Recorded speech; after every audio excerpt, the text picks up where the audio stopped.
نبی وہ جن کی ذات خوبصورت، آقا وہ جن کی بات خوبصورت، آقا وہ جن کا طریقہ خوبصورت. ارے وہ طریقہ خوبصورت طریقہ ذرا دیکھو صحابہ کرام رضوان اللہ تعالی علیہم اجمعین نے اپنایا. حضرت عبداللہ ابن عمر رضی اللہ تعالیٰ اب وہ تشریف لے جاتے ایسے گئے نا راستے میں، ترغیب و ترہیب اٹھا کے دیکھیے. راستے میں گئے تو وہاں ادھر سارے قافلے والوں کا ادھر رکو، ادھر گئے وہاں سے گھوم کر کے آ گئے. قافلے والوں نے پوچھا حضور اچھا خاصا ٹائم آپ نے ویسٹ کروا دیا، کیوں گئے تھے؟ آنکھوں سے آنسو آ گئے. کہا کوئی کام نہیں تھا، بس اس راستے آپ نے نبی کو چلتے دیکھا تھا، آپ نے نبی کو چلتے دیکھا تھا. یہی عبداللہ ابن عمر ہے رضی اللہ تعالیٰ عنہ. جاتے جاتے ایک پتھر کے ساتھ انہوں نے آپ نے یہ گھٹنا مس کیا، چلے گئے. ساتھیوں نے پوچھا حضرت یہ کیا کیا؟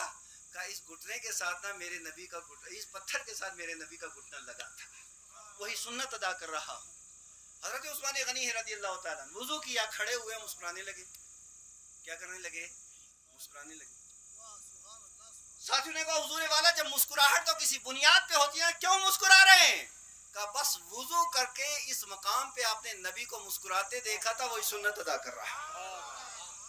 حضرات گرامی ذرا غور کریں، اگر مثال دوں گا تو پوری تقریر اسی پہ ہوگی کہ صحابی نے کب حضور کی سنت کو کس طریقے سے والہانہ اور عشق میں ڈوب کے ادا کیا ہے. حضرت ام سلمہ رضی اللہ تعالیٰ، حضرت ام سلمہ یہ مالدار گھر کی تھی. ان کا ایک غلام تھا، اس کا نام تھا سفینہ، اور انہوں نے اس کو کہا سفینہ ادھر آ چل، میں تجھے آزاد کرتی ہوں صرف ایک شرط پہ کہ ہمیشہ امام الانبیاء کی تو خدمت میں رہے.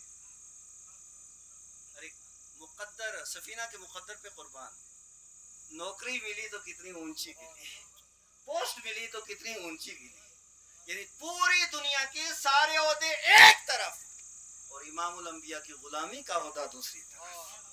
حضور کی غلامی کا عہدہ مل گیا، اب وہ بھی خدمت میں رہنے لگے. خدمت میں رہنے لگے. حضرت تو ایک بار قافلہ جا رہا تھا، وہ بھی گئے. قافلے میں جاتے جاتے کیا ہوا کہ ادھر جو ہی وہ پہنچے نا ایک جنگل میں، طرح طرح کے جو ہیں وہ جانور اس کے اندر موجود تھے. اتنے میں کیا ہوا کہ حضرت سفینہ ایک جگہ بھی چل ہی رہے تھے، اتنے میں دھاڑتا ہوا جنگل کا شیر آ گیا. اچھا وہ دھاڑ رہا ہے اور حضرت سفینہ مسکرا رہے، وہ دھاڑ رہا ہے ادھر سے.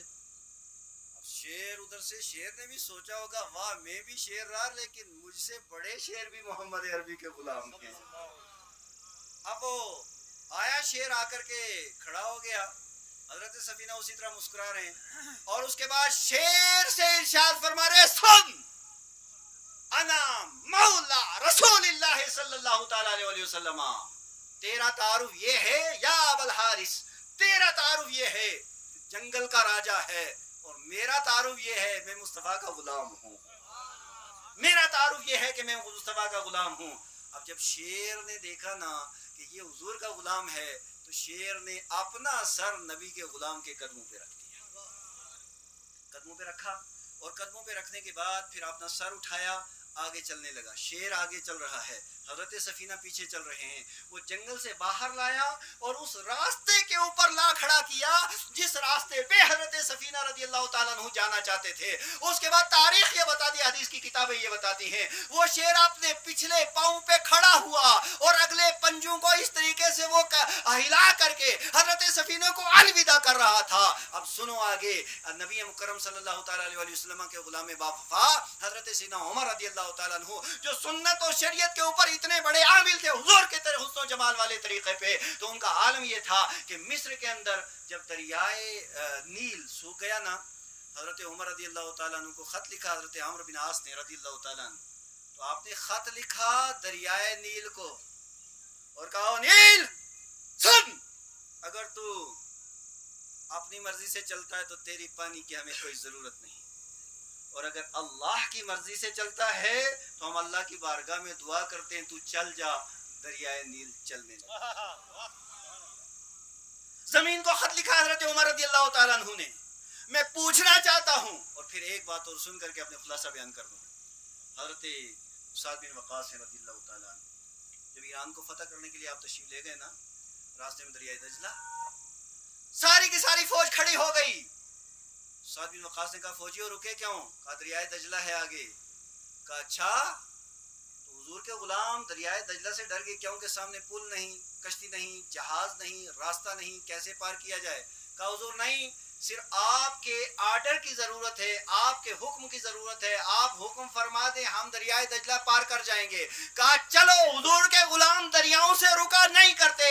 تاریخ یہ بتاتی ہے سعد بن وقاص کا گھوڑا آگے تھا، ساری فوج کا گھوڑا پیچھے تھا، ایک طرف سے دوسری طرف چلے گئے، ایک گھوڑے کے پاؤں کے ساتھ ایک قطرہ پانی کا نہیں لگا۔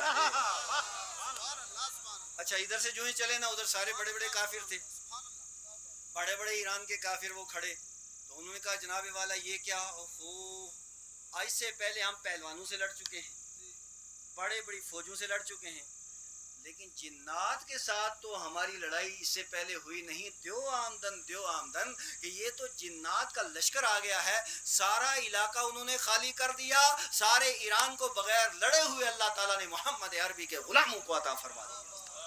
حضرات گرامی، بس میں یہ پوچھنا چاہتا ہوں، یہ کون سی قوت ہے؟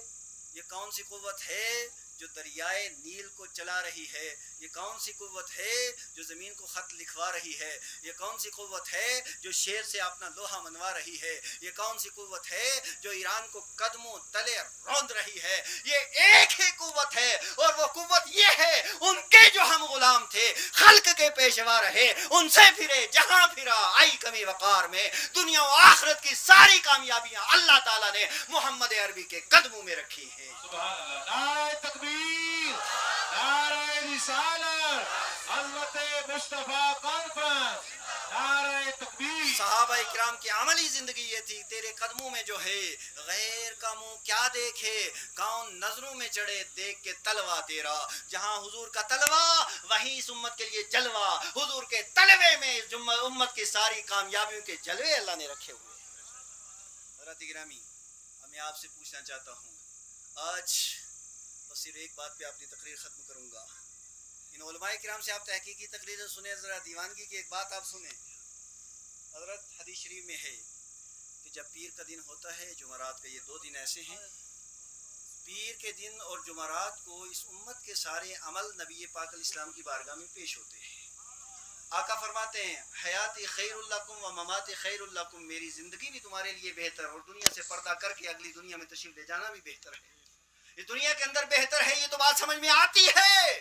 کلمہ پڑھانے والے مصطفیٰ، دین دینے والے مصطفیٰ، نماز دینے والے مصطفیٰ، روزہ دینے والے مصطفیٰ، زکوٰۃ دینے والے مصطفیٰ، حج دینے والے مصطفیٰ، خانہ کعبہ کو عظمت و رفعت و بزرگی و برتری دینے والے مصطفیٰ، شہر مکہ کی فضیلت و عظمت کے اندر اضافہ کرنے والے مصطفیٰ، شہر مدینہ کو اہل ایمان کی آنکھوں کا تارا بنانے والے مصطفیٰ، عرش پہ جانے والے مصطفیٰ، حضور کے حیاتی خیر لکم، یہ بات تو سمجھ میں آتی ہے، مماتی خیر لکم، دنیا سے تشریف لے جانا کیسے بہتر ہے؟ تو سنو، جب سوموار کا دن ہوتا ہے یا جب جمعرات کا دن، یہ دو دن ایسے ہیں جس کو ہماری زبان میں ویر وار کہتے ہیں، یہ دو دن ایسے ہیں، ان دو دنوں میں امت کے سارے اعمال حضور کی بارگاہ میں پیش ہوتے ہیں۔ ایک پہلو یہ ہے، میرے جتنے گناہ ہوتے ہیں فاروق مصباحی کے اور میرے ان ساتھیوں کے، ہمارے آپ کے، یہ حضور ان کو ملاحظہ فرماتے ہیں، اللہ کی بارگاہ میں دعا کرتے ہیں، اللہ تعالیٰ ان گناہوں کو معاف فرما دیتا ہے۔ ایک پہلو یہ، لیکن جو دوسرا میں آپ کو بتانا چاہتا ہوں، اللہ کا واسطہ مجھے بتاؤ، ہمارے مصطفیٰ وہ بدر میں حضور روئے ہیں میرے تیرے لیے، احد میں روئے ہیں میرے تیرے لیے، ہیرا میں روئے ہیں میرے تیرے لیے، سور میں روئے ہیں میرے تیرے لیے، ہجرت کی رات کو روئے ہیں میرے تیرے لیے، اور اپنے مزار انور کے اندر حضور رو رہے ہیں ہمیں اس امت کے لیے، میرے تیرے لیے۔ اور سن تو صحیح، کیا ایک امتی، میں آپ سے پوچھنا چاہتا ہوں، کوئی ایک بندہ ایسا ہے جو اپنے کردار کی بنیاد پر اپنی ماں کی آنکھوں میں آنسو دیکھنا چاہتا ہے؟ کوئی ایک بندہ ایسا ہے جو اپنے کردار کی بنیاد پہ اپنے باپ کو روتا اور بھلکتا دیکھنا چاہتا ہے؟ کیا کوئی ایک ایسا بندہ ہے جو اپنے استاد کو اپنے کردار کی بنیاد پہ روتا اور بھلکتا دیکھنا چاہتا ہے؟ بولو، ہے کوئی بندہ اس کے لیے تیار؟ نہیں۔ ہر بندہ یہ چاہتا ہے کہ میری ماں کی آنکھیں ٹھنڈی رہیں، ہر بندہ یہ چاہتا ہے میرے باپ خوش رہے، ہر بندہ یہ چاہتا ہے میرا استاد خوش رہے۔ ارے میرے اور آپ کے ماں باپ اور ہمارے استاد اس مٹی پہ قربان جہاں پہ ایک بار مصطفیٰ کریم علیہ السلام نے اپنا قدم ناز رکھا ہے۔ حضور علیہ السلام کیا شان اور کیا ان کی عظمت ہے، لیکن جب میرے تیرے کالے کارنامے یعنی جب جمعرات، جمعہ اور ہفتہ اتوار کے یہ سارے عمل سوموار کو جب حضور علیہ السلام کی بارگاہ میں پیش ہوتے ہیں، وہ رات کے ہمارے کالے کرتوت، وہ ہمارے کالے کارنامے، وہ ہماری ساری کی ساری باتیں نبی مکرم صلی اللہ تعالیٰ علیہ وسلم کے بارگاہ اقدس کے اندر جب پیش ہوتی ہیں، حضور کی آنکھوں سے آنسو نکلتے ہیں، آقا رو پڑتے ہیں. اسی طریقے سے جب وہ دن گزر جاتا ہے، منگل بدھ کے جو کارنامے ہمارے ہوتے ہیں وہ حضور کی بارگاہ میں پیش ہوتے ہیں، جب اس کے اندر گناہ ہوں، اسیاں ہوں، بے حیائیاں ہوں، برائیاں ہوں، بڑے بڑے گناہ ہوں، کالے کرتوت ہوں، آقا کریم علیہ السلام روتے ہیں. اور جب اس کے اندر اچھائیاں ہوں، نیکیاں ہوں، پرہیزگاریاں ہوں، اور اس کے اندر نماز ہو، روزہ ہو، زکوٰۃ ہو، حج ہو، اور اس کے علاوہ نیکیاں ہوں، آقا کریم علیہ السلام مسکراتے ہیں. آپ اپنے سینے کے اوپر ہاتھ رکھو، مجھے بتاؤ آپ حضور کو مسکراتا دیکھنا چاہتے ہیں یا حضور کو روتا دیکھنا چاہتے ہیں؟ بولو بولو بولو، کیا دیکھنا چاہتے ہیں؟ اب جو مسکرانا دیکھنا چاہتا ہے، اس سے پہلے کچھ بھی ہو جائے، آج کے بعد جب تک زندگی کی سانسیں جاری ہیں انشاءاللہ ہماری نماز قضا نہیں ہوگی. ذرا وعدہ کرو اس میں. اب میں ہاتھ کھڑے دیکھنا چاہتا ہوں، کتنے ایک ہاتھ اٹھتے ہیں آج کے بعد زندگی کے آخری دم تک انشاءاللہ اللہ ان ہاتھوں کو سلامت رکھے. ہمیں نماز ہماری یاد رکھو، جو نماز پڑھتا ہے مصطفیٰ مسکراتے ہیں، اور آقا ارشاد فرماتے ہیں قرۃ عینی فی الصلاۃ، میری آنکھیں ٹھنڈی کر دی ہیں میری امتی نے نماز ادا کر کے. اور جو نماز توڑتا ہے آقا کریم قبر انور کے اندر روتے ہیں، میرا امتی یہ کیا عمل کر رہا ہے، کیا کام کر رہا ہے یہ نماز چھوڑ کر کے.